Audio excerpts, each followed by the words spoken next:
mga ka-legit lover gods, po tayo saan Sir Joey De Leon may pinapa-shutdown. Ano nga ba ang nakapalob sa ideyang ito? At panoorin natin ang video na ito. But before that, if you haven't subscribed yet to my YouTube channel, please don't forget to like, share, and subscribe at hit mo na rin ang notification bell for more showbiz updates. Bago tayo magpatuloy sa ating updates for today's video, nais ko po muna magpasalamat sa lahat ng mga legit viewers, subscribers, ng lahat ng mga legit na nagmamahal at sumusubaybay sa lahat ng ating mga updates. Maraming salamat po.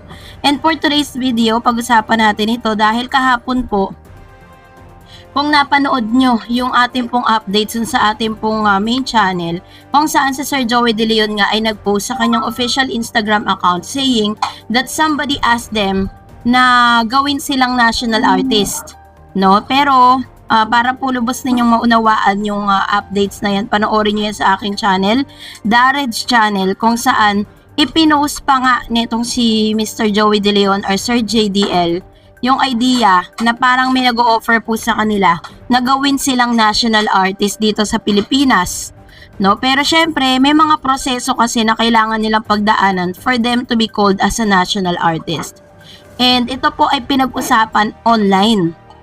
Hindi po ito nakaligtas sa mga supporters at of course sa mga bashers ng TVJ. Siyempre nga naman, 'di ba? This is iconic na kasi maituturing ang TVJ. So they deserve to be called as a national artist. The iconic comedy of trio Tito Sotto, Vic Sotto and Joey De Leon would rather be labeled as functional all artists than be bestowed the order of national artist. A comedian and TV host Joey De Leon is not interested in the prospect of being named national artist alongside longtime pals former Senator Tito Sotto, Vic Sotto and Joey De Leon, collectively known as TVJ. And according to De Leon, TVJ would rather be considered as a function all artist, a nod to their diverse involvement in a various field than national artist. The Itbulaga host shut down the national artist proposal in his latest Instagram post. So ito yung kanyang kabuuan ng post niya. May nagsuggest gawin na raw kaming national artist pati Itbulaga. Sabi ko wag na, sabi niya. He wrote on his Instagram. Gawin niyo na lang kaming functional all artists kasi we covered nearly everything: radio, TV, newspaper, and recording movies, arts, politics, etc. Pero seriously, starting today, watch our Lenten offering in EB. Thanks, he added. The Order of National Artists, ito po yun. Kaya napakahalaga po nito kasi bago po kayo gawing national artist, dadaan po muna yan sa mga mambabatas at sa ilan sa mga talagang masasabi nating may kinalaman, no, sa National Commission for Culture and Arts or NCCAA and the Cultural Center of the Philippines for them to be called as national artists. So ibig sabihin magkakaroon pa siya ng approval mula sa mga taong ito. Ito po yun. The Order of National Artists is the highest recognition given to a Filipinos who made a significant contribution to the development of Philippine arts such as music, dance, theater, visual arts, literature, film, broadcast arts, architecture, and allied arts. It is conferred by the President upon the recommendation of the National Commission for Culture and the Arts or NCAA and the Cultural Center of the Philippines, CCP. The iconic trio hosts Itbulaga, the longest-running noontime variety show in the country. Early this year, they secured landmark court victory for the Itbulaga. Copyright against former producer Tape Incorporated and GMA Network.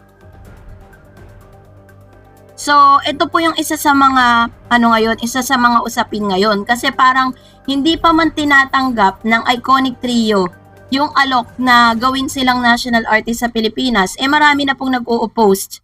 At alam naman natin na 100% ng Pilipinas, populasyon sa Pilipinas, ay hindi naman talaga lahat gusto ang TVJ.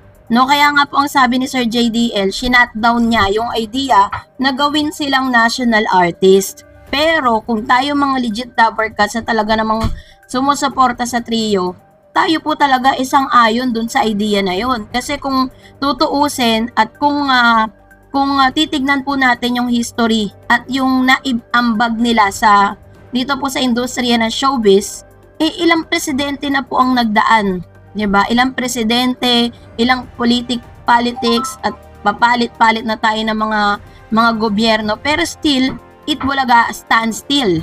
No, kaya nga umabot sila ng 44 years of existence sa telebisyon at marami na rin pong noontime program ang pinataob ng Itbulaga.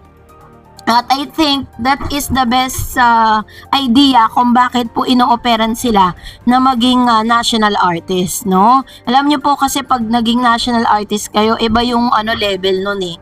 Iba yung level na tawagin kang national artist dahil pinapatunayan lang talaga nito that you have relevance. May relevant ka dito sa mundo kumbaga kasama ka na sa history, 'di ba? Kasi may mga artists po tayo when it comes to arts, when it comes to other forms of arts dito sa Pilipinas na talagang kinilala bilang national artist. Talagang hanggang sa ngayon, ginagawan pa nga sila ng mga rebulto nila, 'di ba? Na parang kinikilala sila as national artist. And isa rin sa mga nag-trending dahil itong si Miss Nora Honor, kung matatandaan ninyo, gusto rin gawing national artist. Kaso nga lang, parang nagkaroon din ng pagtatalo, no? Kung may mga taong gusto, may mga taong ayaw. So, kaya hindi rin po na-push through yung idea na yun. So, imbis na mag-away-away yung mga representative, kung sino man yung NCCA, tsaka CCP executives, ang ginawa po ni Sir Joey De Leon, minabuti niya na talagang i-cancel na lang kung ano man yung offer. 'Di ba? So, much better na lang na talagang patunayan talaga at makaabot man sila sa 50 years, and that is already a history for us, 'di ba? Kasi hindi po basta-basta ang pinagdaanan ng Itbulaga for the longest time. Hindi po aabot yan ng 44 years. Hindi aabot yan ng ganun katagal. Wala po sa history ng showbiz. Sa history ng showbiz na umabot ng 44 years of existence ang isang noontime program, tanging Itbulaga lang ang nakagawa nun. Kaya nga hindi ko po alam, baka maisama na rin ito sa Guinness Book of World Record, 'di ba? Pwede kasi sila po yung number 1 na noontime program na umabot ng napakahabang panahon na talagang nananatiling number 1. At there is a certain secrets. Ang dami na nilang pinagdaanan, ang dami na nilang mga kasamang nag-asawa na, may mga apo na nga yung iba, 'di ba? So talagang deserve nila kung ano man yung mga offer na yon para sa kanila. So kayo po, ano pong inyong saloobin patungkol dito? Comment down below. And that's it for today. For more videos and updates, please don't forget to like and subscribe, and please don't forget to follow my Facebook page, Dar Eds TV and Dar Eds channel. God bless everyone.